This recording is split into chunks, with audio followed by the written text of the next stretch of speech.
See, it says we're live, but I just don't ever trust it, John. Yeah, there's always a delay. You are live. I can tell you that just from using StreamYard. Yeah, I But always just say some silly things at the beginning because I know I can just edit them out. yeah, I say silly things throughout the whole show, so you're good to go. I'm here with John Greenwald, and I'll be honest with you, I'm as bad as excited about this interview as I was the Lou Elizondo's interview, and I think it's because I'm less nervous. You make I don't know. I feel more at home with you, whatever that means. Than obviously, I didn't want to turn the CIA on me or anything, so I was nervous about. I'm just kidding, No, but I take that as a compliment. I appreciate that. oh, thanks, Chris Metchin. Is that how you pronounce his name for the super sticker? I don't really get many super chats, so when I do, it's kind of odd. But I am here with John Greenwald. I'm excited and I have questions. Now, one thing I'll prep you, I got in trouble with a lot with Lou was interrupting him. And it's just a nervous habit. And now I will say this, I had the conversation with him before we started. Okay. And I said, I have a lot of questions.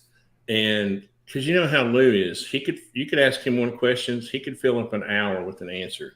That's Big a big pro. answers. Yeah, No, he's a pro, man. I mean, yeah. really.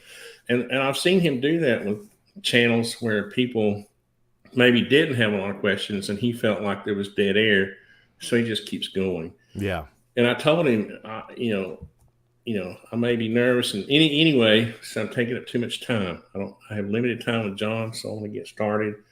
But I did want to, for people who are watching my channel, I'm not normally, obviously my content is more design build stuff, but I had an experience when I was younger, when I was 12, that started my whole process of questioning everything.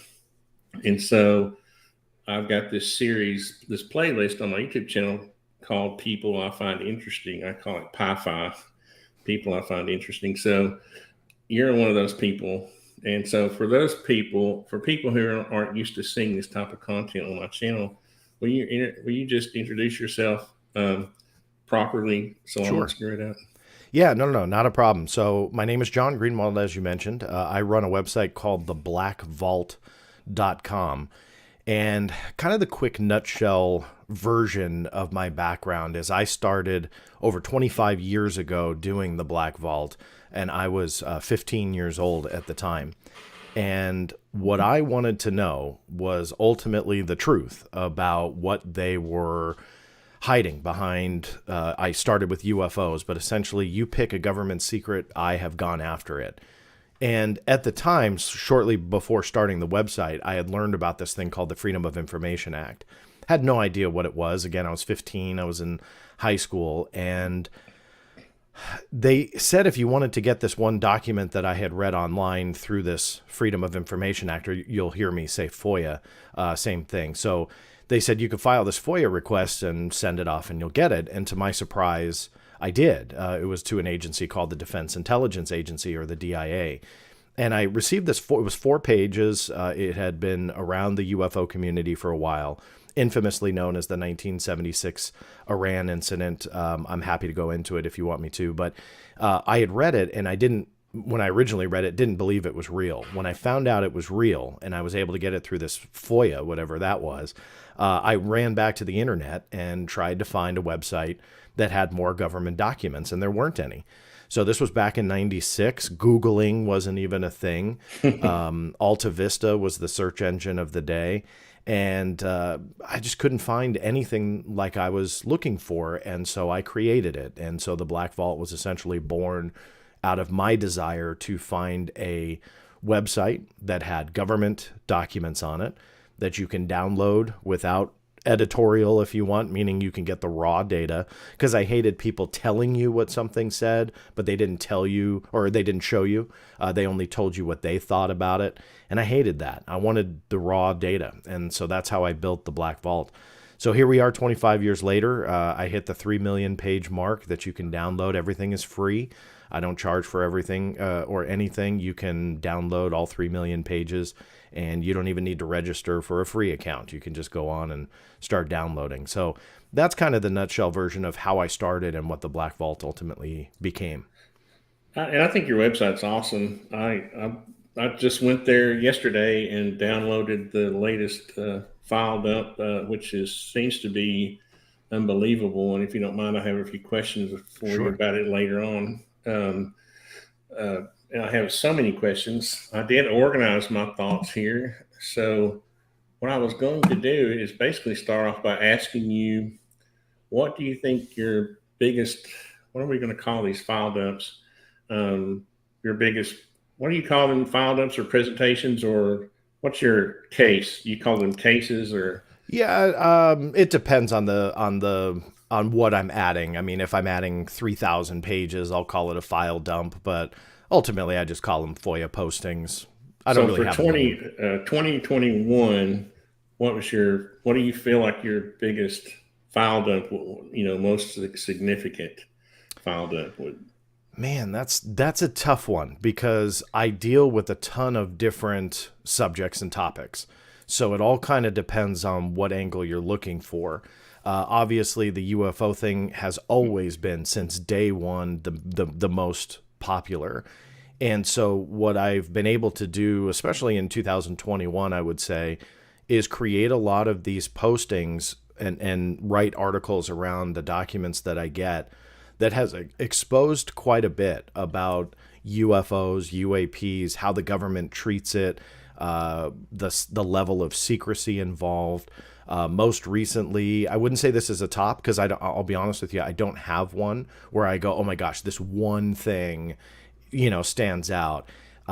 With topics like these, and I'll preface before I go into some of the documents, but I'll preface it by saying with topics like these, everything is like a piece of a puzzle. And that's very much how I view not only UFOs, but a lot of other things like JFK assassination or, fill in the blank on a government secret. Essentially, you have to put the pieces of the puzzle together. And there's no one piece that's bigger or better than the rest. They're all, very much important to put together the big picture. And so that's kind of how I view a lot of these topics. Most recently, I would say this is a big find. It didn't get a lot of press or anything. Not that I post just to get press, but it I think is overlooked. And that is the security classification guide on how the government views the UAP/UFO topic. Now, in short, a security classification guide is very much how the title sounds. It's a guidebook for agencies to treat certain topics or certain types of records and how the security surrounds it. So how, if somebody writes an email or writes a report, they don't go, let's just put it top secret. There's rhyme and reason why the documents are classified. And those generally will stem from security classification guides.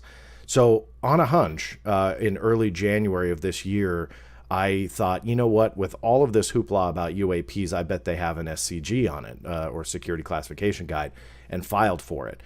And just in the last 2 weeks, I think it's been, I finally got it. And it shows the level of security and national security concern about UAPs and UFOs, and the fact that they generally will keep it at the top secret level because it's mandated to be so. Sometimes that'll stem from the technology that, let's say, captured the UFO imagery, but also other times it may just be the case itself.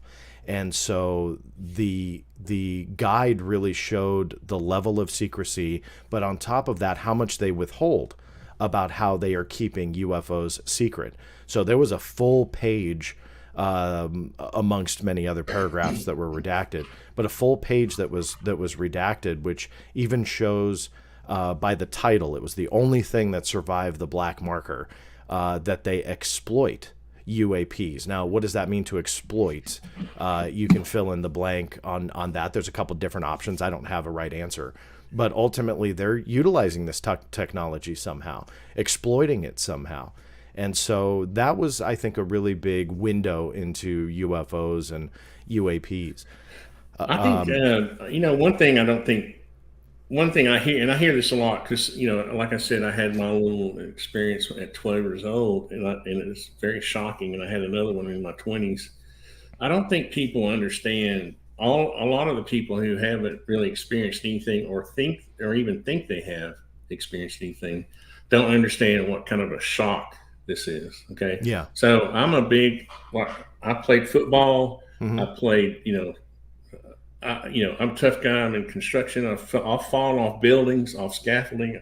I've been through a lot of pain, okay, and a lot of shock, right? When you're falling off a building, that's shocking, right? But when I had my I would put experience, that in a shocking category. there's no comparison.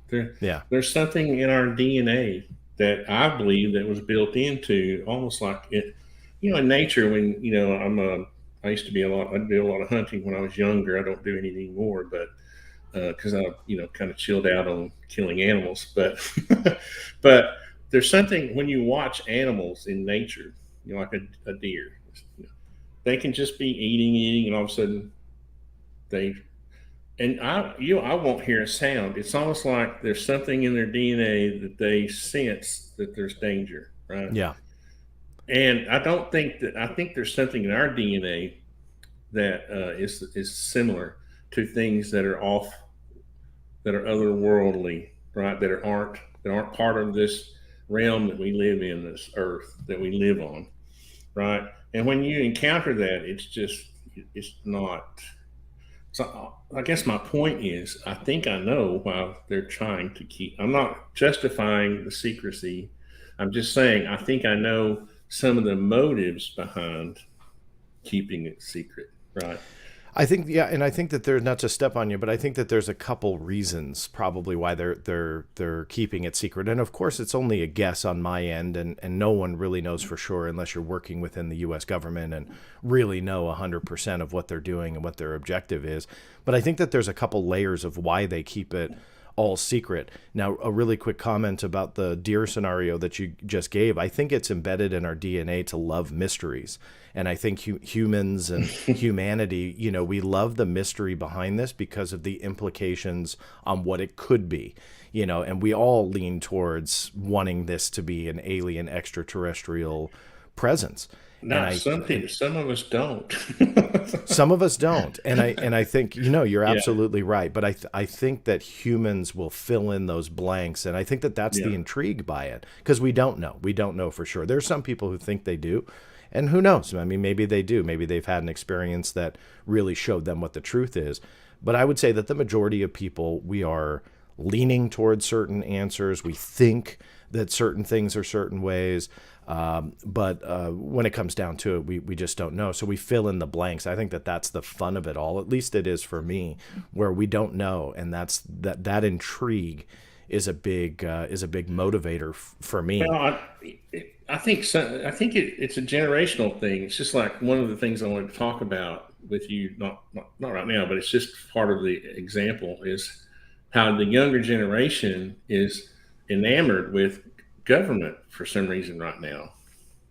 I'm 59, right? So I grew up sort of as a libertarian. So I'm a limited government person, guy. And so, but so I mean, this idea that you know government can save us somehow or is going to do everything that needs to be done. I, I lost my train of thought a little No, bit, that's okay. But but I'll add to it really quickly in that the government, yes, we want them to be all powerful, all knowing, and that they will save us if there's something to save us from. But I think, in my viewpoint, and again, this is just conjecture and opinion, but I think that that's part of the national security risk. And that national security risk and concern is the fact that they can't save us. If this truly is a extraterrestrial presence, then their technology goes far beyond ours. I mean, I know that that's a given, but it has to be said that they are leaps and bounds by potentially hundreds of thousands, if not more likely millions of years ahead of us. And so when you really dig into that, you realize that nuclear weapons or whatever people want to say that may help us, or that aliens are here to save us from ourselves and nuclear weapons, I'm sorry, they don't care about that. They No, really I don't don't. think so. You Yeah. know, and it's silly. We want to think that the government would save us, and then now we're as a society, a very confused society, people across the board when it comes to politics and stuff like that. But we're very confused. It's very split across the board. There's a wide spectrum. So some people want the government to save us, and the other side of the spectrum is they want the aliens to save us from the government, you know, and the world powers that are potentially going to kill us off this planet. And again, it's a fun topic. It's sometimes sobering, whatever you want to label it. But it's tough because in my again opinion, a civilization that is that much more advanced than us will not care about saving us. And to close the thought, I use the anthill analogy. And the anthill analogy is, do we go into the middle of the Sahara Desert and plant a flag outside of an ant colony that's about to go to war with a neighboring termite colony and go, we're humanity, we're here to save you, let's save you, and then we'll share technology? No, and the intelligence gap between us and the ant is going to be closer than it would be between us and a civilization with, you know, a million-year head start. So I think that, again, going back to that national security concern, that is that concern and the risk that if you tell the American people, then in turn tells the world, you are no longer number one. We are not the most powerful. We are not the best. We are not the smartest. That's going to hurt. And I think that society, the majority of society, not everybody, but the majority of society wouldn't be able to handle it. And so that is a national security risk that I think plays at least some part in covering up this topic. I remember where I was going with this age thing, this generational thing. So if you're like me and you worked your whole life, you know, I worked hard when I grew up in the generation where you worked hard when you were younger, made money, saved it, and in your prime or in your older age, you enjoyed it, right? So now I've just bought some land up in the mountains. I'm clearing it. I'm going to build myself a little shack. I want to go up there and retire and be, you know, do I really want to have to deal with, you know, aliens, you know, now that I finally reached that peak? And I think part of this, there's some psychology difference between younger generations and older generations where, like right now, especially with the pandemic, you have people who aren't really, their lives aren't fulfilled in some manner. And I feel like they think that knowing something about this will fulfill something in their life. And I just think it's not going to change anything. It's just actually, well, it's going to change a lot. It'll change our whole society. And I don't know. There's a lot there I could go on for hours about, you know, but I'll try not to. Because this is about you and not me. But the point I'm trying to get across is that, you know, be careful what you ask for, you know, Yeah. because there are some reasons to worry about, you know, well, look at the pandemic, right? Look at the labor shortages that we're going through in construction right now are just terrible. You know, it used to take us 6 to 8 months to build a house. Now it's a year. We're having to wait on things. We're having to wait on people, you know. What happens when people find out that, you know, aliens are just among us, all around us? We just can't see them because they're on some different spectrum. You know, what happens? Are you going to really go to work every day? Do you have the same motivation in life now? You know, I mean, what is that? What is the psychology?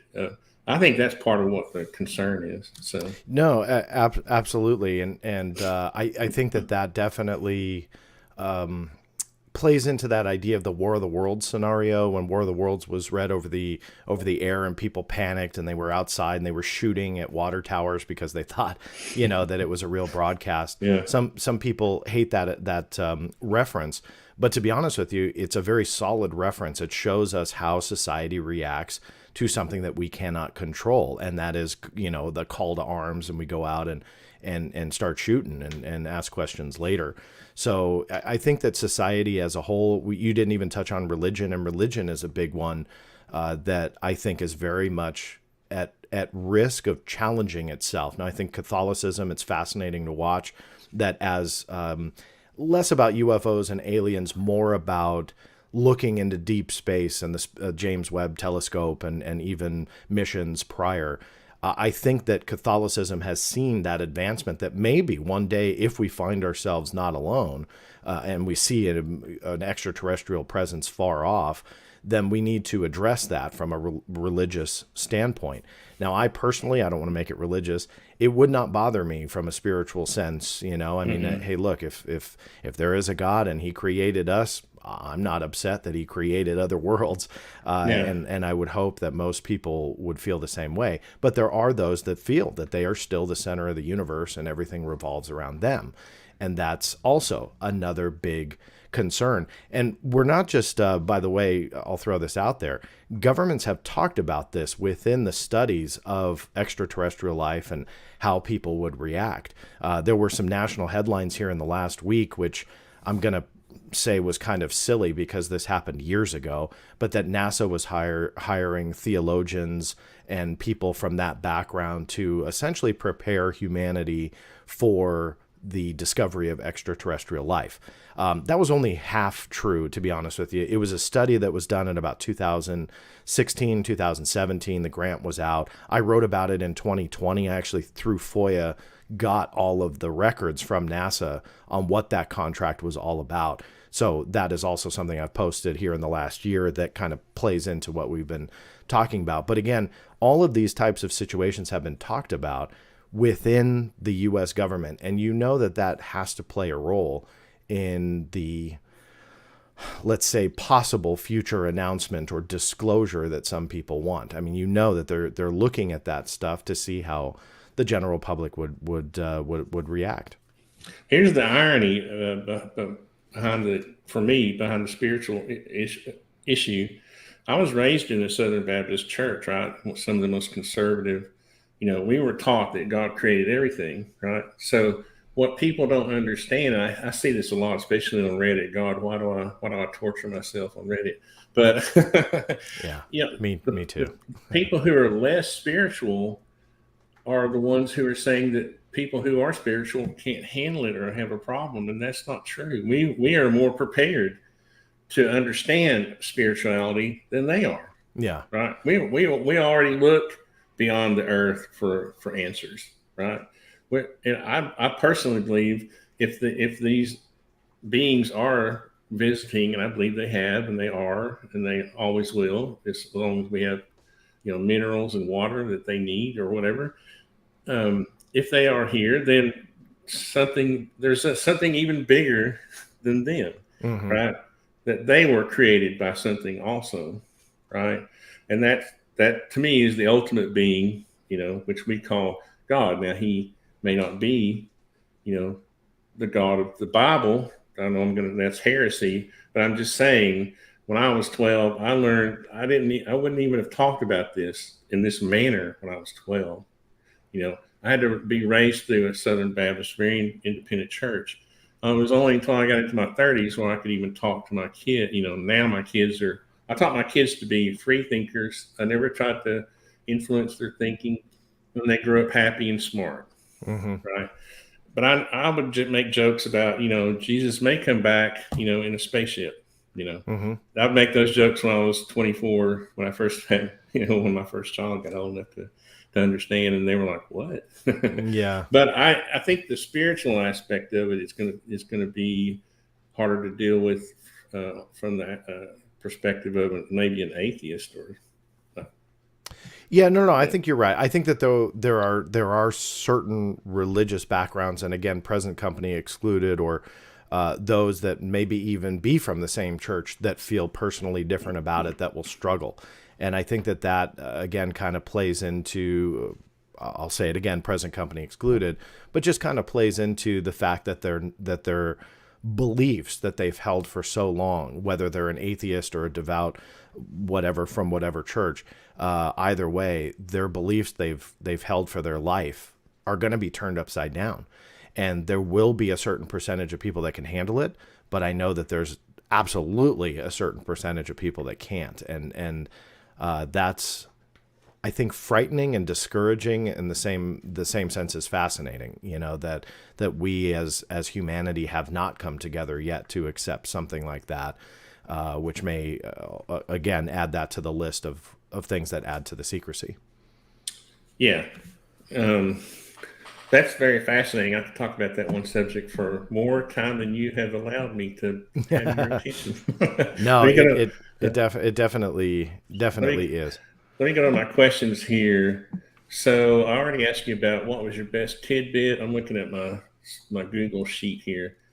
Well, I hit on a little bit with the current fascination with politics. I really honestly think that a lot of the people who are so excited about the new government office, they seem to be younger generations who haven't had that much experience with their government and it letting Yeah. them down. I remember when I was a kid or when I was a teenager, right, growing up in the 70s, that we would hear things and we would get, well, it was really not that, like I'm only like I was when I turned like 12 or 13, 14. I was only, what was it, 10 years after the Condon report or whatever. Hmm. So it wasn't that long. You hear about these things and you get excited, and then it comes in bubbles, right? Calms back down, and now it's like deja vu. The last 5 years or whatever seemed like deja vu to me. We've had a big flurry. We've had this thing. It's almost like when the UFOs flew over the Capitol or whatever. You had a big Yeah. flurry. We got to have congressional hearings. Boom. Now we're sinking back into another 50-year or whatever Yeah. of secrecy. You are nailing it. And one thing I've always tried to do is be realistic about what we're dealing with, not only as a phenomena, but potential disclosure, whatever that means. What is the government going to tell us? And I brought up the security classification guide. And that document plays a role in my answer here, where that shows you they're not going to want to tell you everything. And the people, the younger generation, which I'm so excited to see interested in this, we need them. Don't go anywhere, but also don't set yourself up for a letdown.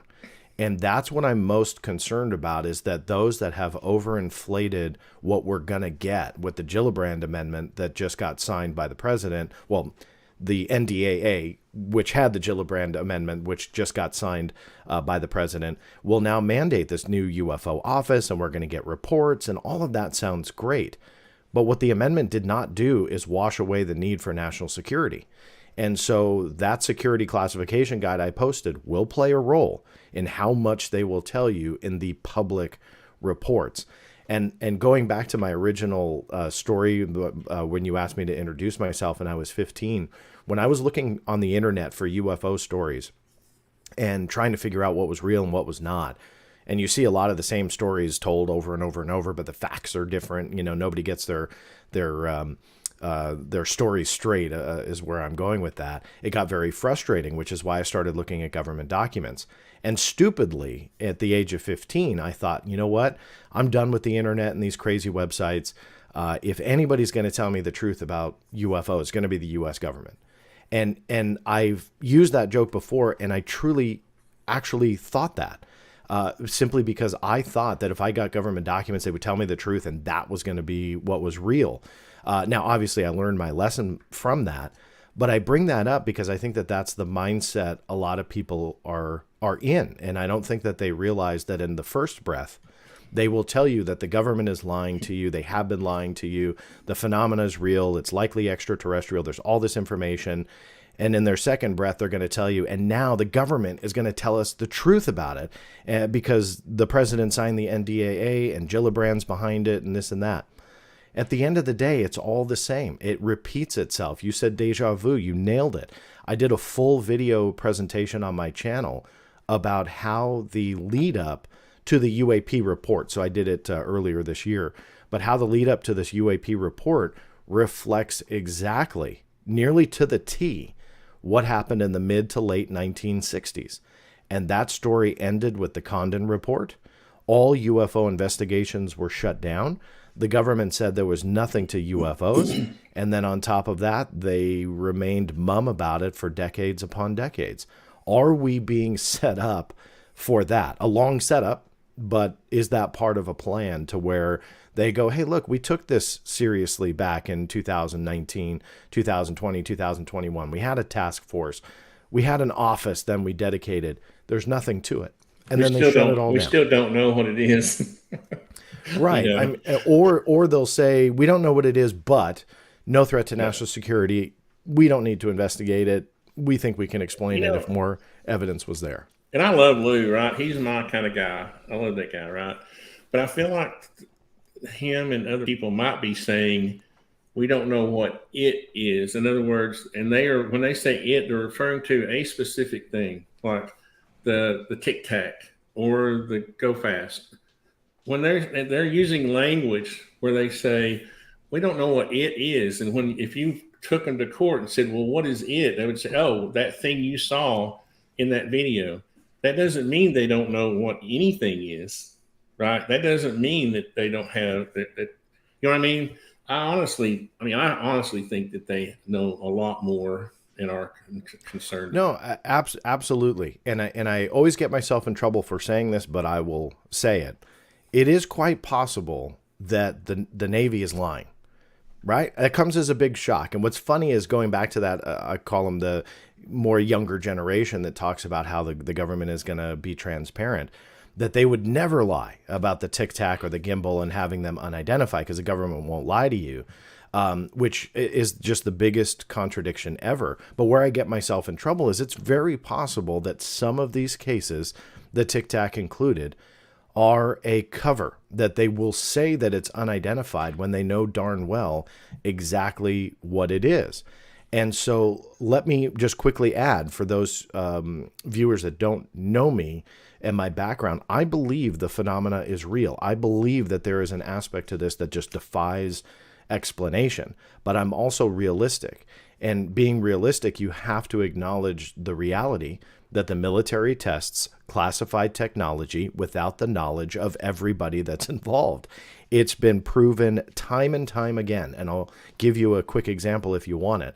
But going back to like the Nimitz and Tic Tac encounter, it is quite possible that those pilots, who are the most highly trained and best of the best, just simply didn't know that they were involved in potentially a test. And it was, could you catch it? Could you see it? Could you identify it? Could you figure it out? That's a possibility. That's not an insult to the men and women who fly for the U.S. Navy or Air Force or anybody.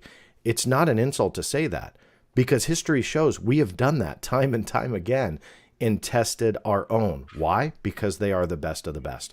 So am I saying that the Tic Tac was U.S. military tech? Of course not. I don't know, but we can't discount it either.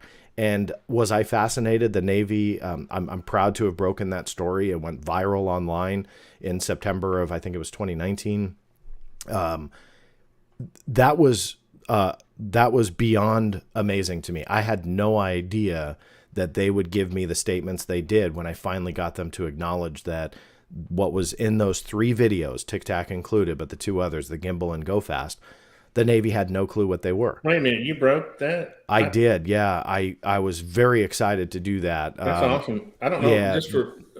Just one thing you didn't mention in the beginning was that you've produced several series, right, for the History Channel? Yeah, so I worked as a television producer for quite some time. I don't do it anymore, only because I started a business at home a few years back, totally unrelated to what we're talking about, or the Black Vault, which now takes about 70, 80 hours of my week. So I work quite a bit on that.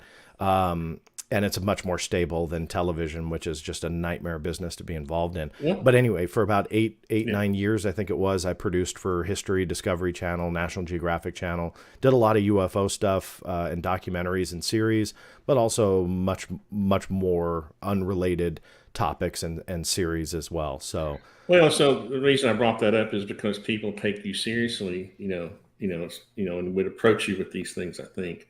One thing I wanted to mention before I forget is when I'm watching the splash video, right?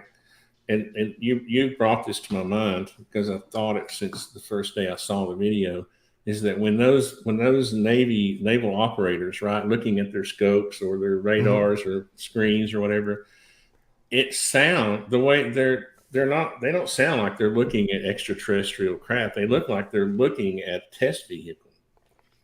Like they're saying, okay, mark the bearing, So yeah, so you're talking about the orb. I'll call it an orb. That may be a bad, but it was the circular object going down They were likely through a periscope or something, and then it splashed in the water. That's the one you're talking about? Yeah, that what's Gotcha. that? Is that called the splash? What's that video called? There's a nickname They for it. say splash. It may have been nicknamed. Yeah, There's so many nicknames for these videos. I I can't know keep I them can't keep straight up, anymore. but when you're watching it, listen, go back and listen. And I'm talking to the viewers. Go back and listen to the tone of the voice. Now, even if you're in the military, right? There was one that the fella in the jet had the most crazy reaction of the tic tac, where he's like, "Whoa," that kind of thing. But there's other videos where people are just look like they appear to be just watching a test, and they're Yeah, like, "Okay, document where that is, document the speed, the you know what I bearing and mean? It's like range. they're Yeah. testing equipment." But anyway, sorry, that was just an observation I No, no, made. no. That's okay. And again, that's what the military does best is they watch for the dangers around them, foreign or otherwise. What is going on, and that's what those videos are. That one was leaked, or let me phrase this more appropriately, published by Jeremy Corbell, which was leaked to him by an unknown anonymous source. My connection to that video was that I got the Pentagon on the record first about it, and they said it was real. Meaning it was a genuine video and it was utilized by the UAP task force. Beyond that, however, they would not acknowledge if that was unidentified or not. Now, I bring that part up because it kind of plays into what you were just saying, that it was less about they were watching a UFO, but rather watching either a test or technology that they were aware of.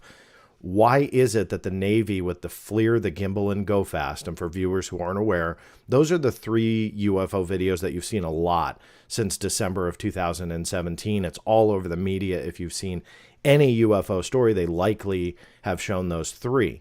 But earlier this year, there were quite a few different, and late last year, there were photographs and videos that were leaked, nothing that officially came out, but were leaked out and published by mostly Jeremy Corbell and also George Knapp, a newscaster out of KLAS TV in Las Vegas, and published online. However, what was odd was, again, the Pentagon would respond and say, yes, these are real videos, but they would not give what is called the designation, or what they would consider or label it as, like they did with the 3 other UFO videos that have circulated, again, for the last few years.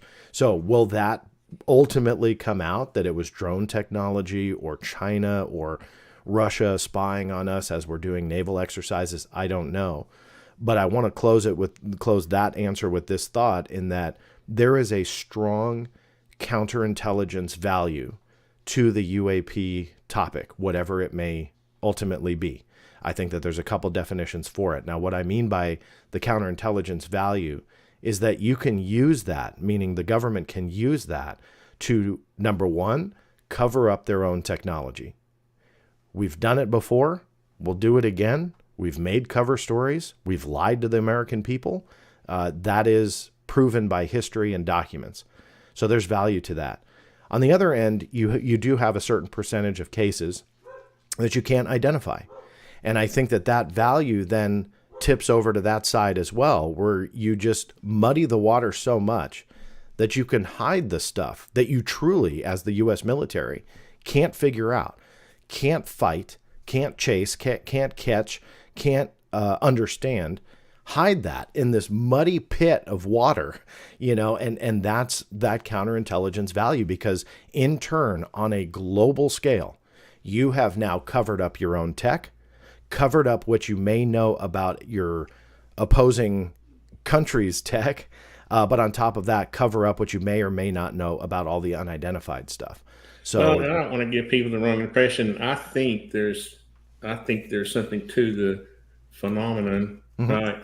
I just think, personally, I think they only appear when they want to be seen. That's, because, I have this camera that I bought that I'm almost afraid to use, that it will, receive between 600 and 1200 nanometer, IR, right? Infrared light. And in some ways, I'm almost afraid to turn it on because well, now you got me intrigued. Go outside, turn it on. I'm going to. I'm going. I've got my lane cleared. I want to do it where there's no light pollution. So I'm almost to the point, right? but it's kind of funny. I mean, I'm thinking to myself, if these beings are so advanced, then they would have the ability to not, be in a wavelength or whatever that we couldn't see. And what's funny is, that's honestly, I don't know if you knew this, but I volunteered to help with the Galileo project as far as CAD work and stuff. And some of the things they're working on, I believe, are related to some of the comments that Lou has made about these things. And so you can see where I'm skeptical of some things, but it's not. If it seems like I'm skeptical, I am, but I do think that there's something to it. I don't want people to get the impression I don't think there's anything to it. I think it's like you're saying, if the waters are muddy, then you can use that to your advantage. Yeah. Right. Yeah. One thing that I would love to throw out to your viewers, if I may, if they're not really in touch with this topic, is that what I feel a lot of people who become very entrenched in it forget is that you can acknowledge that a lot of these cases, and maybe I would say comfortably, the vast majority of them are explainable. They just are, whether it be classified tech or misidentification or whatever it is. And I did it myself, and you did it, where you tell your audience, and again, I'm not chastising you, I do it all the time, where you have to preface it by saying, hey, I know that the phenomena is real, but, and then you add something in. We shouldn't feel the need to do that, but we have to, just simply because some people realize, or they think they realize, oh, well, he's acknowledging that classified tech could be the culprit here, so he's a meanie skeptic debunker. And when I said I get myself in trouble, I mean, I get attacked online. There was a Showtime series that I just did, where I was on camera, and I was in a section where I acknowledged that there's no way to discount a classified test of the USS Nimitz encounter or the Tic Tac. You just can't. That's a big possibility. And in fact, some of the military witnesses that have come forward have acknowledged that same fact. They want the truth behind it. They feel it was extraordinary, but in the same sense, they acknowledge that it could be a test of military technology against themselves without their knowledge. And so I was, attacked for bringing that up on a J.J. Abrams Showtime documentary series, simply because that's not what people want to hear.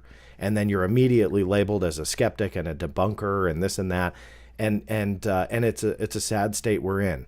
The reality, for me anyway, is what we know about and what we keep debating, the Tic Tac, the gimbal, the splashdown video, all of that we keep debating. But the real stuff, I bet you the most fascinating material, videos and photos, we'll never see.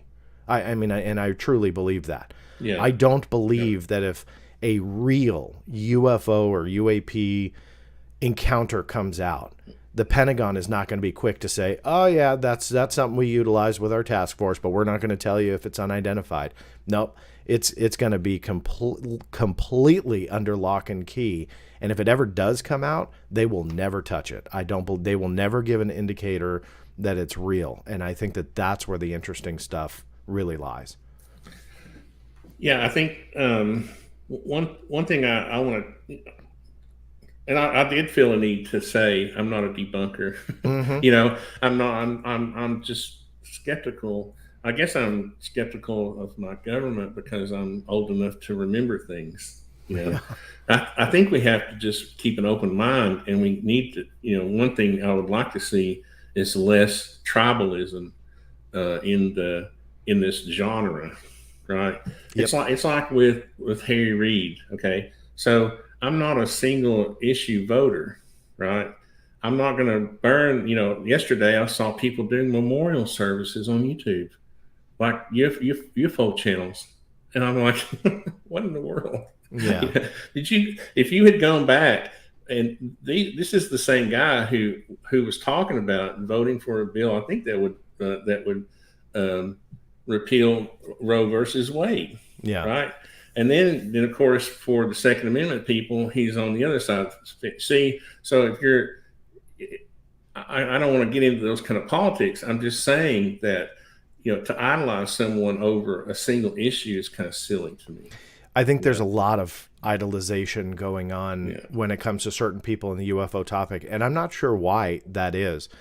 With Harry Reid, I've been critical over the actions of what he did with the what's called the OSAP contract. We haven't talked about that. Again, I'm happy to go into it to explain a little bit more. But in essence, I truly believe that the evidence shows that it was what you would call a sweetheart deal, that he orchestrated the money to what has ultimately been termed a UFO research program, but the evidence isn't there to support that. But he got the money back into Nevada.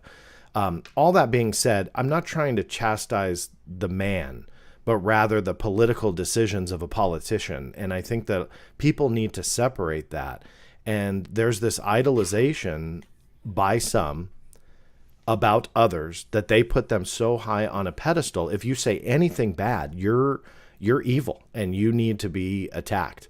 And that's such an unfortunate scenario with all of this. The tribalism is absolutely there. The factions have formed in this debate, and they're sometimes I refer to it as a LARP, a live action role playing game, and with some a minority of those involved in the conversation, I use the terminology, it's becoming cultish. I mean, it truly is that there's very much a belief and now a faith in some of this, and that's where it gets frightening. We shouldn't do that. We shouldn't make a religion out of this. And going back to Harry Reid, I think that, look, there's a lot of politics I can chastise about him but in the same sense, he did a long public service. I think that that's commendable on any side of the political aisle. And I don't believe that he went to his grave thinking the UFO thing is going to be my ultimate legacy. And that's what surprises me by those that have put him on that pedestal. Do they realize that he did a lot of other stuff too? Some bad, some good, some in the middle. But the UFO thing, yes, he did some interviews about it and ultimately got the money to a program that remained secret for quite some time. So to me, that's not a disclosure advocate. I mean, if he wanted that public transparency, then do what Gillibrand did. Make your effort within the halls of Congress and the Senate, make it transparent. And that's what she did. So again, I'm not chastising him. Yeah. I feel bad because I know he just passed away and this isn't against him. But in the same sense with what you're saying, the tribalism and putting people on these pedestals, in some cases it's frightening. And I hope people don't go down that route. Yeah, I don't want people to think I'm chastising him either. All I'm saying is let's be mindful of the whole person. If we're gonna raise somebody up on a pedestal, let's at least make sure they didn't, vote for 2 wars that got us into 30 years worth of, of battles, and I'm not okay. So that's easy to go back and nitpick those things, right? And I'm not trying to chastise him either. But I wasn't the first person to, have a memorial service for him either on YouTube. Yeah. One exchange I had on social media, actually right before this show, was somebody came after me and said, because I had publicly offered condolences on a thread that I did on Twitter about his papers, his documents. And in short, I discovered that since he has passed away, I don't know when it was changed, but sometime in the last couple of months, his documents that were donated to the University of Reno, I think it is, all of his papers were locked until 2026. What I discovered since he passed away was that now that there's an extra line in there that says the paper is unlocked in 2026, the digital files, which are like 12 million, like literally 12 million files, are locked until 2036. And so they added a decade. So the whole point of what I was saying, because I'm an advocate for transparency, is that presidential records are released after 5 years once they leave office. why aren't congressmen and senators and so on under those same types of obligations? Personal papers aside, this was all stuff for public service. At the end of that, again, that's not, I don't even know if that was a Reid decision, so I never once blamed him, but rather was talking about the transparency behind these types of documents, because a lot of answers can be gleaned from them. And in the end, I offered my condolences and best wishes to his family and friends and those who were mourning. Well, somebody got it into them to start coming after me saying, well, how dare you offer condolences because, just weeks ago you were talking about him being involved in a sweetheart deal and this and that. And it's like, well, why can't you criticize the actions of a politician without going after the man himself after he passed away? This was weeks ago, if arguably not months. But I've also been talking about that for the last couple of years. So it was really bizarre because USA Today had done this big write-up on Harry Reid's passing and had a whole section about his controversies. And in that was a whole section about how he learned to funnel hundreds of millions of dollars into his home state. So here are these people attacking me for talking about one contract, and USA Today, in the article about his death, goes after the controversies that he was involved in. So it's just, I think it's just weird how some people are being put on that pedestal. And I say frightening because that's, I feel anyway, growing with a minority group in this conversation. It's growing more and more scary that if you don't believe what they believe, they're going to come after you. And yes, there are threats of physical violence, by the way. This isn't just being meanie on the internet and, name calling on Twitter. There are, I've had to get law enforcement involved with death threats and physical threats of violence being posted. Why is that? I really have no idea. So why do people go to those lengths? And that's what's frightening. It really is. Well, after your last drop, I was actually nervous for you. Which one? Well, you're like, which one? There's a couple. The one I made some notes on was the one that's talking about the implants and right, having an implant and what were things being done and said, and it's a rabbit hole, man. Yeah. And I was going to ask you about that. I don't know if that's the most latest document done, right? Well, I did quite a few FBI files since then. For some probably reason, not to do research on this interview, that was the first thing that came up. I guess you posted, but that was very bizarre. And I was going to ask you about what's that one kind of titled? What's that case titled? Sure, I'm going to pull it up myself here on one of my monitors. Because I was going to refer, if you don't mind. What's funny is after reading some of that stuff, I thought, what if I should even bring this up? Yeah. Well, here's the backstory about it. And I think that social media very much has a mind of its own when you post documents such as these. So the quick backstory is that I, under the FOIA, requested a search of James Clapper's email box. He was the former director of national intelligence. And when you do that under FOIA, you can request a search of certain keywords. So you say, give me, all of James Clapper's emails that have the word, in this case, I said Bilderberg, like the Bilderberg conspiracy group, that kind of topic. But you can do whatever you want. So as long as it's not too broad, where you say, don't give me, let me start over. As long as it's not too broad, where you say, give me everything that has the word they'll reject that. But if it's something that's fairly specific, generally you can get responsive records.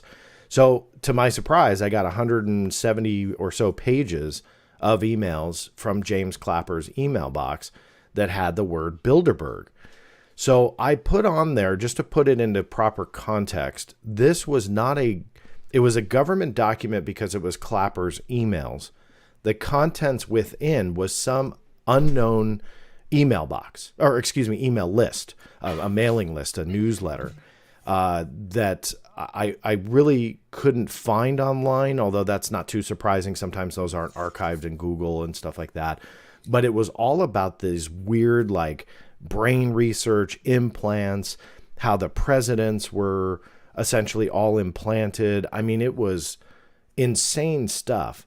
So I put on there that this was likely just an unsolicited addition. Somebody got James Clapper's email But how did address. that end up in the government a document warehouse? I mean, those are actual emails from James Clapper, though, right? To James Clapper. To James Clapper. Two. So yeah, and because of the Freedom of Information Act and the Privacy Act, they will withhold non-government official names.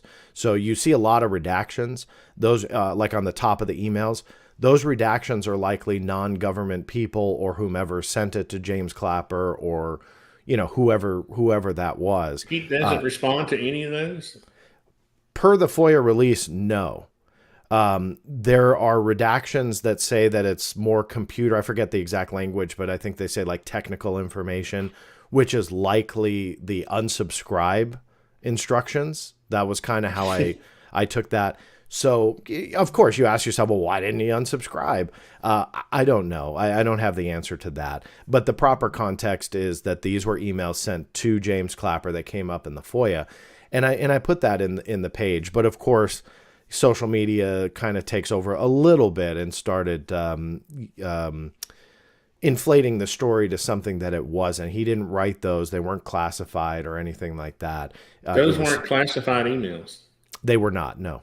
Well, that tells you something, I guess, right? Right, exactly. Yeah, and in fairness, people were posting that they were once classified emails, and that proves that there was a lot of truth to them and this and that. I tried to squash those rumors. I posted on some of those threads, but that actually makes me feel better because some of that was pretty bizarre. It was incredibly bizarre. Yeah, so absolutely. I mean, they were talking about being able to with these what are the rectennas, the little antenna that can take electromagnetic energy and turn it into DC voltage. I know. And those are real, right? So you can collect that electromagnetic energy from a source and convert it to DC voltage, right? So what they were insinuating in these emails was that these things plus other devices were implanted so that these people could basically communicate. Yeah. I guess somehow with their thoughts. So then you're thinking, wow, that's pretty bizarre, No, it was an incredibly bizarre find, and I think Bilderberg just happened to have come up on some of those newsletters. So what's interesting is it appeared to be quite a few different newsletters talking about all sorts of stuff, but it can be like a 30-page email and only one reference to Bilderberg, and it came up. So that's why I got all of the mailing lists. What I'd be intrigued to learn is, number one, why didn't they unsubscribe Clapper? But number two, like, why didn't they do anything about somebody continually spamming the director of national intelligence? I mean, not to say that that's illegal, but rather he's got some other issues to tend to. So you'd think that maybe you'd try and declutter the inbox. Well, I mean, just to have it, if it's someone sort of psychologically, damaged, you would think they'd want to investigate that person too, to a certain extent, right? Because they're making claims that are really, I mean, what I was really surprised at from the social media banter about it, because again, these types of postings take on lives of their own, so I can only go so far in saying, okay, look, here's all the context I know. This is what I asked for. Here you go. And I love that too, because I don't have all the answers. I never claim to. So as much context as I can give, I don't have everything. What I was surprised at was the social media banter about the grammar usage of this person, that there were quite a few people, especially on Twitter, but also some areas of Facebook, where people were dissecting what they were considering like extraordinary grammar usage, which you don't normally see on some crazy conspiracy ranting email, that this was, according to them, very well structured, that it was somebody who had sound knowledge about grammar. Now, that doesn't mean anything other than that's why I'm fascinated by these postings, because you never know what people are going to kind of latch onto, Well, and what those commonalities are. it is funny because some of the emails look like they're from like an asset in the field, right? They're almost like report, like, and I've read a bunch of your dumps, so I'm starting to see, where you like the JFK investigation, Mm-hmm. that kind of thing, where they're investigating. They would have assets in the field, and they would file these field reports, right? It's kind of cryptic in a way, right? You would have to be like almost part of the investigation or part of the discussion to understand what they're talking about. Yeah. But so some of it's just blurbs of reports. I'm a CIA asset. I'm going to my field office. I'm going to and that gets entered. It's a data point, right? So it almost looked like data points, which was, I think that may be the part that people are saying, it's very structured and Yeah. if it's a novel, it's very well written. Yeah. Yep, yeah. I think that's what a lot of people saw. And there was some banter back and forth, and sometimes it's very hard to figure out who's talking to who. But there was some, like this particular one I have on my screen says more info, CT scan, etc. Sorry if this is the first contact. I've had you on my list for over 2 years, but it has many, and then it stopped. So I don't know if that was to Clapper directly, because again, you can't really deduce it because the from line and the to line are redacted. But obviously it was in Clapper's email box. So he's saying, I've had you on my list for 2 years. What does that mean? Like, was Clapper really just bearing through these? You can't see the server that the emails were sent from? No. So all that information is a FOIA exemption known as B6. So there's 9 full exemptions. B6 is privacy information. So they'll redact email information, server information, IP addresses, anything that's personally identifying, that is exempted under the FOIA. You would think that if it was some Russian spam server that they would, allow it to go through, but I guess not. Yeah, there's a lot of unanswered questions with it. I mean, we'll likely never get the real answer other than, I lean towards this was just an unsolicited mailing list that Clapper found himself on. That's another interesting note, that when you, let's say, Tony, you write a government official in the CIA or the NSA, and then I file a FOIA request, even though you are not a government official and I cannot go after your emails through FOIA, I can on who you sent it to. So they will redact your name and information, and so I don't know exactly who you are. But I will be able to come up with your email and see exactly what you said. That's interesting. So I would let people know, my viewers, to go read this, because I got through about 80 pages, and it's really bizarre. Incredibly, yeah. So I'm not even going to bring up some of the content, because now that I know a little more about it, I think it's a little maybe too bizarre to even. Because what's funny is when you have these kind of presentations or interviews, or like somehow the information that you put out is all of a sudden legitimized or something, right? Mm-hmm. If I bring up something that this person, the guy could have been a psychotic sending emails, right? I bring it up, and all of a sudden it somehow becomes, and you talk about it, somehow it becomes real all of a sudden, So although I was tempted to ask you questions about a few things, but that was some of my content. I know. I wanted to ask you about one of the other things I read at length was the JFK. Are there still JFK files that are being? I guess I'm confusing myself on this. They didn't release all of the files on the JFK. There were some that were supposed to be released, but they said they were going to, and then they didn't. Correct. Right? Yeah. Okay. So this goes back to when President Trump went into office, and he mandated that all of the JFK files were to be released. And I think this is very telling about how, or what I should say, that they're covering up about the assassination. Whether you love him or hate him, or you're somewhere in between, President Trump wanted to turn Washington upside down.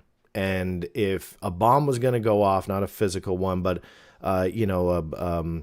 hypothetical. What's the word I'm An looking information bomb. for? Yeah, thank you. I couldn't figure out the right term there, but more metaphorically speaking, he was going to be the one to light the fuse. And I think with the JFK assassination, he said that he was authorizing the release of everything, that he wanted everything out in the open. Now, fast forward, I think it was about 2018 or so, they started releasing the records. But it was all said and done over the course of months and months of researching literally hundreds of thousands of pages. The CIA primarily made the decision to withhold thousands of documents that were still withheld. Trump agreed with their reasoning and allowed them to withhold it. The fact that Trump agreed means that there's something there. What it is, I don't know. But there's something there that even President Trump, with the desire to turn Washington upside down and drain the swamp, so to speak, whatever secrets were being held, he agreed, okay, withhold them. Fast forward now to about a month ago, Joe Biden, same deal, was trying to get, or whether it was even by his stroke of the pen or not, I don't know exactly all of the details about how it unfolded. But I know during the Trump administration, there were extended deadlines. Then the National Archives released thousands of more, again, about a month ago. However, it still is not everything. From what I understand, there's going to be potentially additional releases next year. But regardless, that I go back to the Trump thing. The desire for transparency on this was trumped, pardon the pun, by national security. So what is it about something that happened that long ago is still a threat to national security for them to release?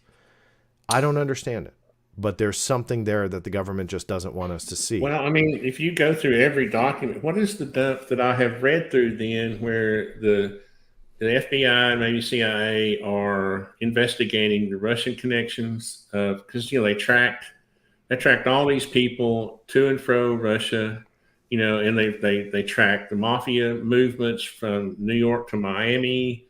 I guess what is that dump where I read all those documents? So I think that those were a couple ones that were profiled from this last drop about a month ago. So I think the New York Post, if memory serves me well, the New York Post did a story on that specific angle.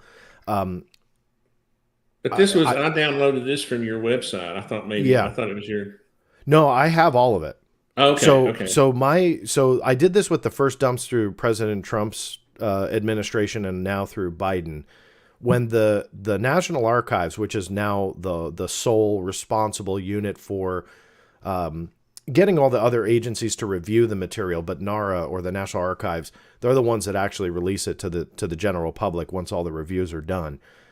What they do is they make it very complicated to go through, we'll just say 50,000 documents. 50,000 documents could amount to 300,000 pages. So one document could be, 100 pages. They make it very difficult. They have hundreds and hundreds of pages that you have to click through and then click on each document one at a time and then download it, read it, and move on. So what I did was, from the beginning, is got NARA to release zip files or bulk downloads to me directly, and then they did it on a page that if you asked for it, they didn't make it public. If you asked for it, that they would send it to you privately. What I did was I grabbed all that data and made all of the PDFs searchable because NARA did not. So they released hundreds of thousands of pages, but they didn't, not to get technical, it's called OCR. They didn't run an OCR process on the PDF files. So if you wanted to do a search, you really couldn't do it.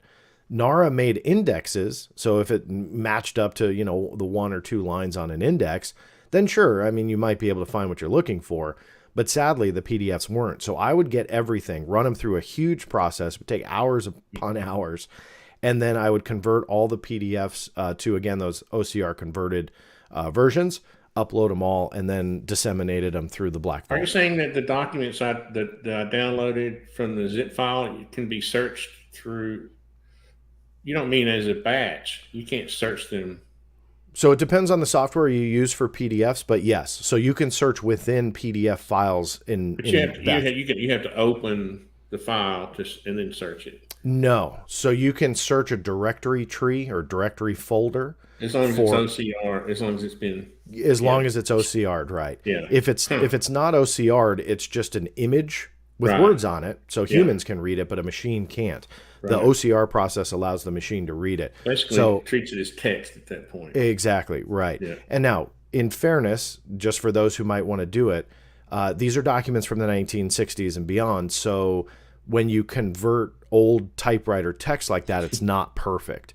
So yeah, you have to kind of learn, instead of searching for like Lee Harvey Oswald, just to use that example, and you have a big keyword, the likelihood of Lee space Harvey space Oswald all appearing in that old of a format is rather nil. So you start experimenting a little bit, do Oswald or OSWA, Now obviously that's going to open up a lot of other possibilities, but again, those are the types of tricks that you start to learn along the way to search big batches like that. here's what I think is scary about them not releasing it, even when Trump made the attempt, was that okay? Let's just say that he did, it's some sort of failure of national security. In other words, in other words, just there was a process that was supposed to have happened to protect the president, but it failed. I mean, that would be something I think you could probably release. I don't think people are going to lose that much faith in their government from something that happened that long ago with the Right. hopes that now it's better. Maybe our security measures are better. So I'm with you. What could it be if it's, I mean, that's the only thing I can think of was that, okay, he was, there was some conspiracy to assassinate him that wasn't found, that was able to go through. And maybe there were certain elements that Sure. were connected to government somehow that were involved. I don't know. Yeah, That's the only thing I can. yeah, no, you're spot on thinking that way. I think in the first couple of, maybe we'll give it decades, if there's a vulnerability within the US Secret Service or presidential protection, you keep that under lock and key. You don't want anybody to learn from the strategy that unfolded there in Dallas and implement that against a further president. But all that has changed. Presidential protection has grown considerably. The technology is different. The way that we can surveil is different. So, in my opinion, that wouldn't apply anymore. So, what is it now? There's something else there, and would that be something that would still apply to today's world, where they would react? Let's throw it out there. Let's say the conspiracy about the CIA having a hand in this is ultimately true. Well, the CIA is still around.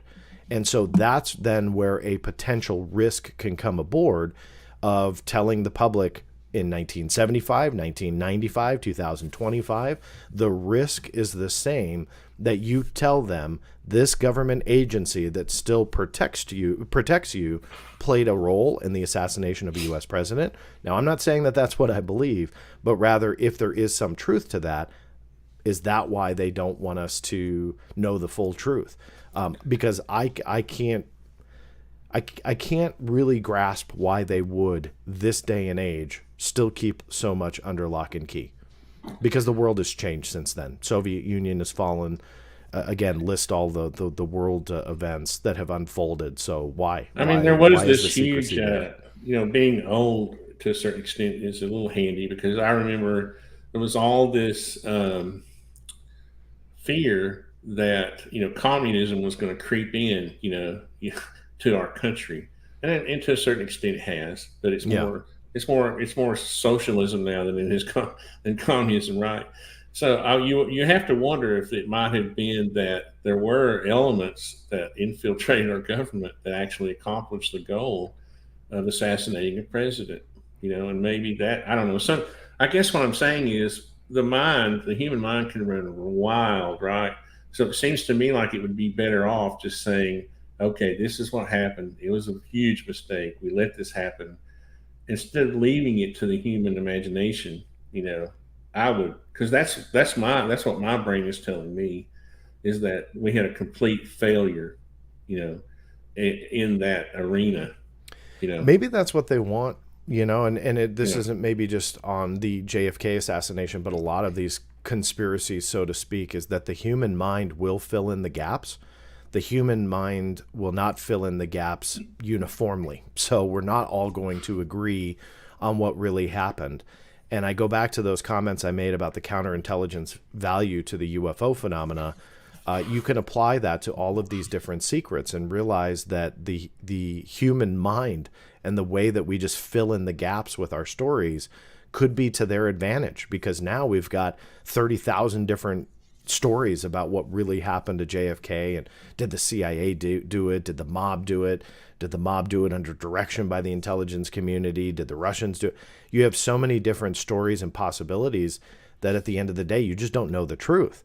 And the truth, does it lie within these documents? Well, maybe, but it goes back to that question: why don't they want us to know it? And so you start scratching off some of those possibilities from the list, because there's no logical reason for national security you would hide certain things, again, using some of those possibilities, so you can discount those.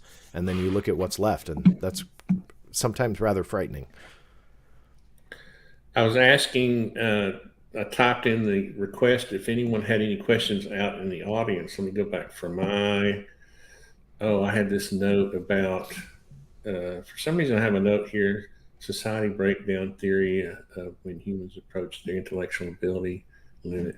I don't know. I was making these notes, and kept having these thoughts come to my mind that one of the things that I love is this meme. It's a meme now, but back in my when I was growing up, there was always this. There was always two pictures that were juxtaposed. Right, there was the kitty hawk, and then there was the Atlas. Then there was the moon landing, and then what was it? 70 years between them, right?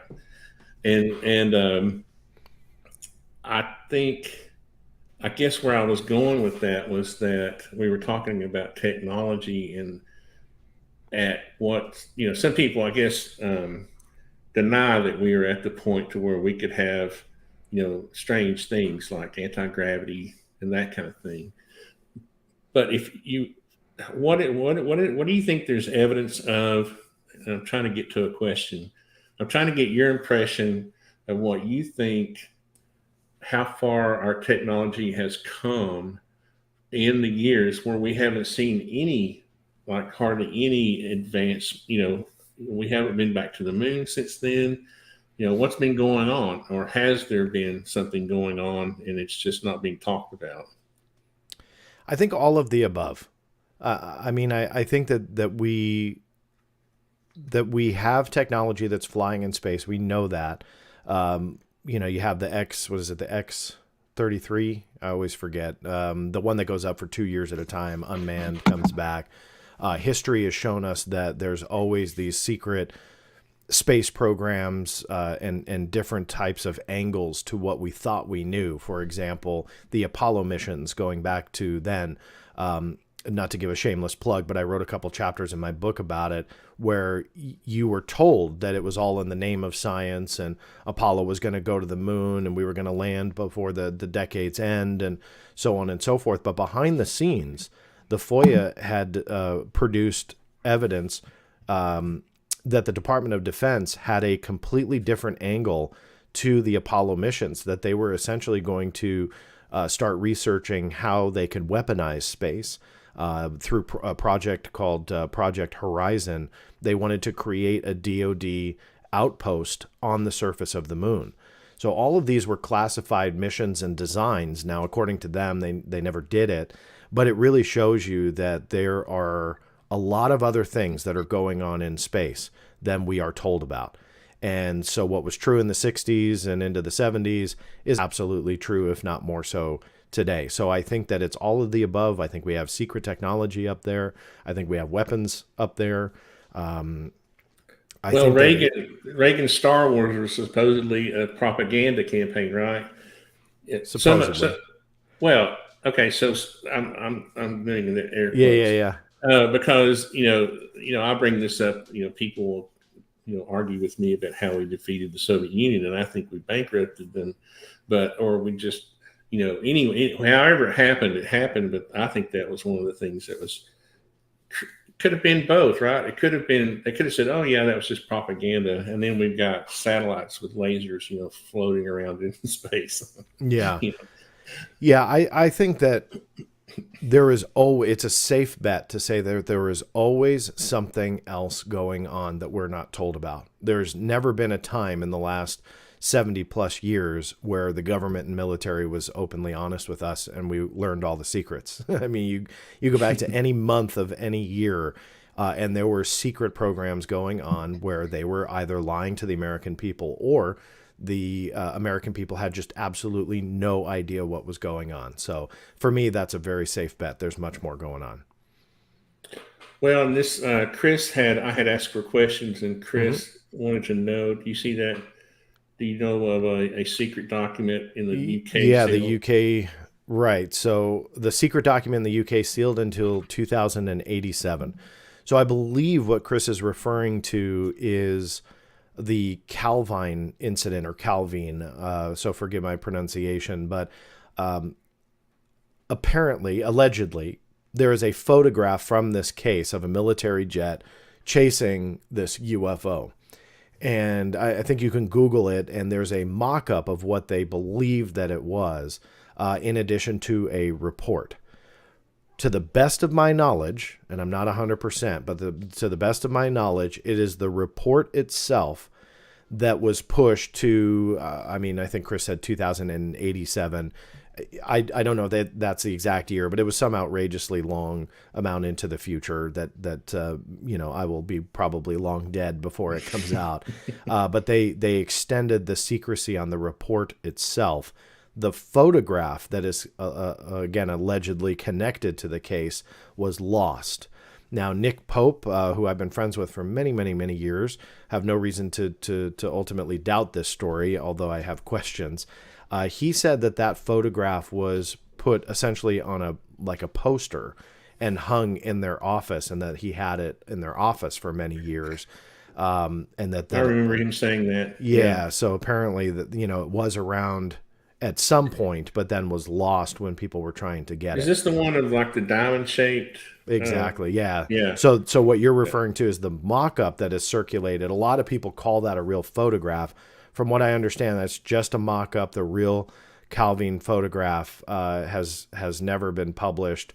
I heard rumors that one of them was like a really poor photocopy of it. Again, it's one of those stories that you have like 7 different versions of, and I don't really know what the truth is behind it. But regardless, from what I understand, it's the report itself that was pushed out for decades beyond where we are now.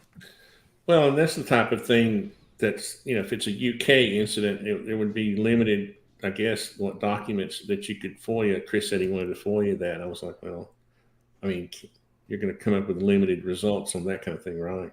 Well, it depends on how the FOIA in the UK works. Now, they do have, and I know this for a fact, they do have a FOIA, or an equivalent thereof. I do believe that they call it the Freedom of Information Act as well, and that you can go after UK records through FOIA. It does vary, and it does differ from the US version here in America, but in the UK, there are those that go after records. I personally have struggled after 25 years just to learn my own government. So to tackle another one, I've never been really gung ho to do that. But maybe one day I'll experiment more with it. But I've experimented with the Canadian equivalent. They're what's called the Access to Information Act, and have gotten some success. I got some records out of the Canadian government, which actually proved that the U.S. military, shocker, was lying to me about having certain types of UFO records through the NORAD installation. And I found out through the Canadian government, they absolutely have UFO related records. So it's kind of fun to see how different countries treat secrecy and what their open records accession laws are all about. It's interesting to me. I didn't meet you when I found you years ago. You got me interested in this process, and I thought, oh, that sounds easy. It looks easy. Now, when I first got interested in it, it wasn't honestly. I don't remember it being this easy. When did they come up with this website? that where you can just start your request. Yeah, Isn't that's this relatively new? relatively, I would say in the last, don't quote me on the years, but I would say 3, 4, 5 years ish. So I yeah, just wanted to what, give people a quick example. I'm sorry, I didn't mean to interrupt no, you. no, no, you're good. You're I good. said I wasn't going to do that, but No, you're I totally was going fine. to No show worries. people how compartmentalized this thing can be, and just right. So it's easy but at the same time, you start to understand, um, how difficult it could be if you don't understand what department you're even Yeah, right. that's And right. That's one of the biggest challenges is figuring out where to go. Now, obviously, the big agencies, the CIA, NSA, DIA, those are relatively easy to figure out. But when you really get into some of the nitty gritty documents that you're chasing down, it can get incredibly convoluted and confusing. well, you do the department like I just picked Department of Defense, and now you got subcategories under that. Yep. So you could easily, you know what I mean. They can easily hide, not hide, but they can make it. It's not like it's straightforward. Yeah. You Now, know. one thing, because I don't want to discourage people, I always encourage people to use the FOIA. The quick step process for me is look online to see if what you're requesting is available already. You'd be surprised. There's a lot of information out there. But when you start digging, also know that every agency, and the DoD is a prime example of this, the DoD has kind of a central, we'll call it an overarching place that you can send a request into. When it comes to the DoD, it's the Office of the Secretary of Defense and Joint Chiefs of Staff. If you're not sure what DoD component you go to, if you send it there, then what happens is that they will look at it and hopefully figure out exactly what arm of the DoD to send it to. And so keep in mind that there are humans on the other side, and they actually do want to help you. They really do. Most, not all, but most government agencies and personnel, they want to help and they want to get you the information you're looking for. And so just know that most places like the DoD, the Department of Energy is another prime example, the U.S. Air Force, if you send it to the headquarters, then they will look at it. And then in regards to like an Air Force, they'll send it to Los Angeles Air Force Base or whatever arm of the Air Force that they think you should go to. So again, it's don't give up just by looking at the amount of places you can send a FOIA. Know that there are people that will want to help, and you'll get some guidance along the way. No, I guess my only comment was to the compartmentalization. Mm-hmm. It's not like you get access to the entire database of the U.S. government. There is no one huge database, right? Or I guess it is a huge database, but it's got folders that you're not searching every folder, right? Because it's just like here, the Yeah, and CIA apparently has its own process, right? they all operate off of the Freedom of Information Act, which is United States Code Chapter 5, Section 552, for those who care. So they all operate under those guidelines internally at the agency level. They do have Freedom of Information Act guides that they use themselves, but it is all mandated by that U.S. code. With the FOIA, the biggest advice I can give people is don't make the request too broad. Because if you make it too broad, they'll reject it and say it's too broad. But in the same respect, don't make it too specific, because they are very literal. As much as they want to help you, they're getting a ton of requests. So if you're too specific and you wind down your request too much, you're only getting a very small piece of a much bigger piece of the puzzle. So if you're too broad, they'll say, hey, you gotta tone this down a little bit. But in the same sense, if you're too small, you're missing the picture. It's not an easy. It's an easy process, but it's not an easy thing to kind of skate that line between being too broad and too specific. But don't be afraid either. Don't be intimidated. When I was 15 and kind of exploring the FOIA world, it's intimidating. It really is, as a kid and an adult alike, because you're dealing with high-ranking military officials at some of these agencies, and you're dealing with lawyers and attorneys that speak very much like a lawyer and an attorney. So it can be very intimidating, but know that you paid for this as a U.S. taxpayer. And in my case, at 15, my parents did. So there's no age limit. So, this is your right, and this is what you can do as an American citizen. And in fact, for your international audience, you don't even need to be a U.S. citizen. You can be anywhere in the world and file a FOIA request to these agencies, and the FOIA will apply to you as well. So it's a very fascinating tool, but just don't get too intimidated by it, and don't give up. There's a lot of resources that you can fall back on and get some help with. One of the things that I noticed, and I was going to try to bring up something here to show, but that'll take a second.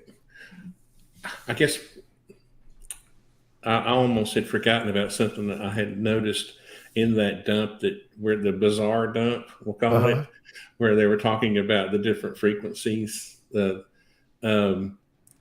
it kind of freaked me out a little bit, because in my, and I'm probably going to get in trouble for bringing this up. I'm not trying to link the Galileo project with anything, anything rabbit hole or bizarre. I'll make that disclaimer right up front. But it was spooky. The thing, I was going to try to pull up a 3D model I was working on, where one of the things that they're working on are these certain configurations of FM antennas, dipole antennas. And it was almost like some of the information was almost correlating with some of the information in that dump. And it was kind of scary. It was weird. It was bizarre, and I'm sure it's just a coincidence. So sure. I'm not trying to create any kind of drama with this. Yeah, no. I guess what I'm trying to say is there's something to some of this, and some of that ties into some of the breadcrumbs that Louis Elizondo has dropped as far as frequencies and wavelengths and different types of tools of monitoring. And I believe this is why he is on the advisory board. He and Chris Mellon for the Galileo project. Yeah. And I don't know where that was going. I thought I had a question, but that's okay. What do you think? What do you think about the Galileo project as far as in the beginning, it seemed to me that it was going to be a completely independent, and this kind of goes back to, some of the younger generation wanting the Galileo project to be affiliated with government, and some of us older people saying, no, keep it totally separate. We don't want that influence. And now you have the influence by having advisory committee, people that are attached to the, government intelligence agencies. You're absolutely right. And you already hit a concern that I've had. I got to interview Avi Loeb on my channel, I think the day of, or maybe the day after they had announced the Galileo project. So it's very, very fresh, very new. And I got to really pick his brain, and I was so encouraged by the hey, we're independent. We don't want government. We don't want corporate sponsors. We don't want any of that. We want transparency, and we want to do this research. Of course, I'm paraphrasing, but that was what I walked away with.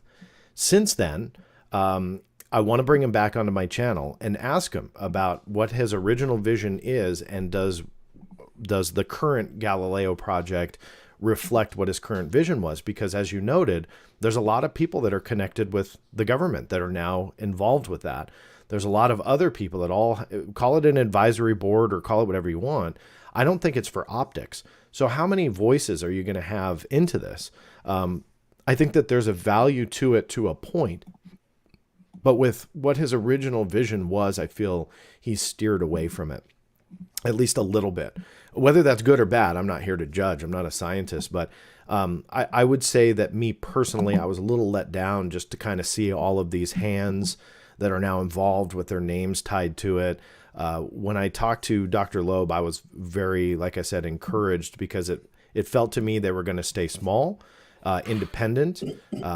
What I liked was it wasn't UFO people per se. It wasn't anything like that. It was in the name of science and scientists, and that's what I wanted him to stay with. But now you have a lot of even UFO organizations, which I'm not speaking bad against them, but they're now all involved. So will that taint the effort in any way? I hope not. But I think that sadly, that's discouraged me a little bit. So, but I don't want to. I don't want to totally dismiss the effort. That's why I want to bring him back onto my channel and just build a conversation off of that and say, where you were on day one, where you are now, is there a difference or is it stronger? And kind of hear from him. I guess the other thing that could be possibly frustrating is that you wonder how much is going to be subcontracted that is not FOIAble. Right. With that kind of stuff, it'll be 100% because it is a private effort. Right. That's my point. Yeah. Is that you could have these. It's like how the government subcontracts certain things out to the private companies. Oh, I see what you're saying. Yeah. And I think Avi's got, and the whole crew. I'm working with guys I was helping were some of the other people listed on the list. Mechanical engineers and that kind of thing. I'm working with more technical people in the volunteer work I'm doing, the CAD work. But I think that was a fear. That's again, I think it's hard for some people to understand how you can have questions and always want to question and still like people. I like Lou Elizondo. He's my, he's the kind of guy, I'm sitting there interviewing him and he turns around and I see this M1A hanging on the wall, right? I'm a gun guy, so that kind of stuff is, and I guess, I'm a sucker for that kind of stuff. But at the same time, I want to question why certain things happen. I want all the people who watch this to understand you can like people and be friendly and still ask questions. Yeah, that's right. And never stop asking questions. Never stop. Never with anything, religion, politics, whatever it is, you're going to be smarter for it.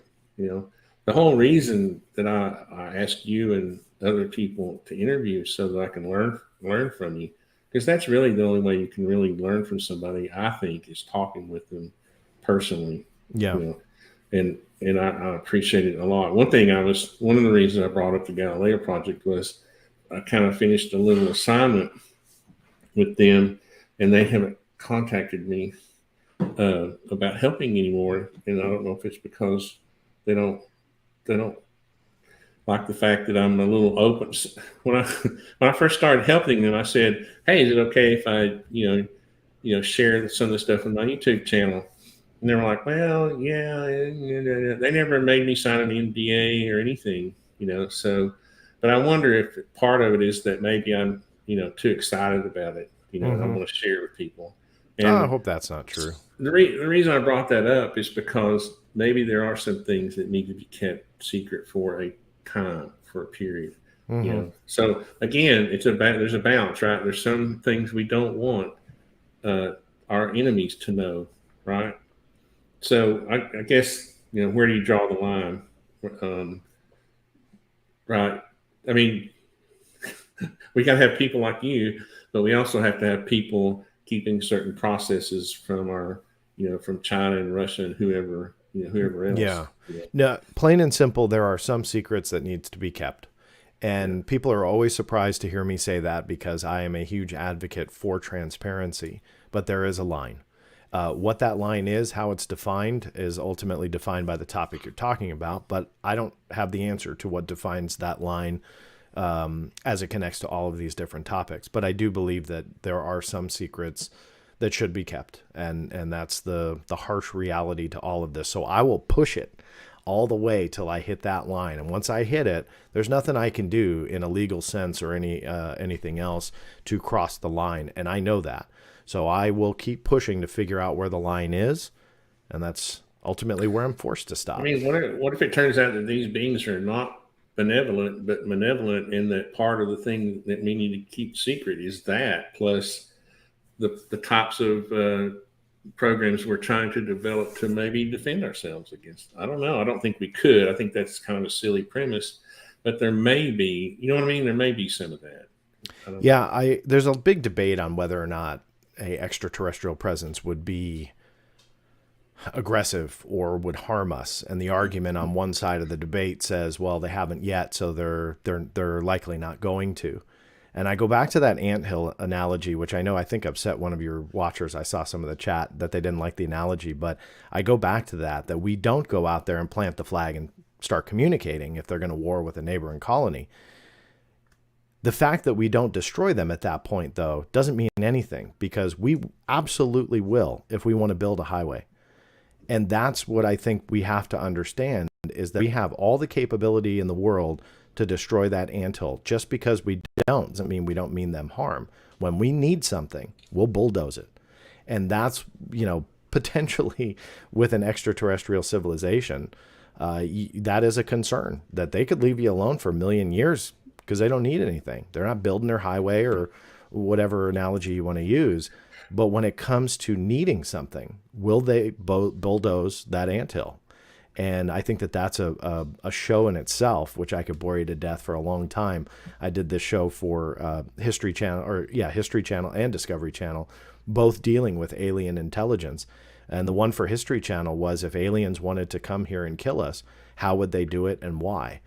And so I made an entire show out of a very likely scenario using people much smarter than me. I didn't fully write the science behind it. I used actual scientists to do that part, but created this show that outlined how aliens could potentially destroy us and why.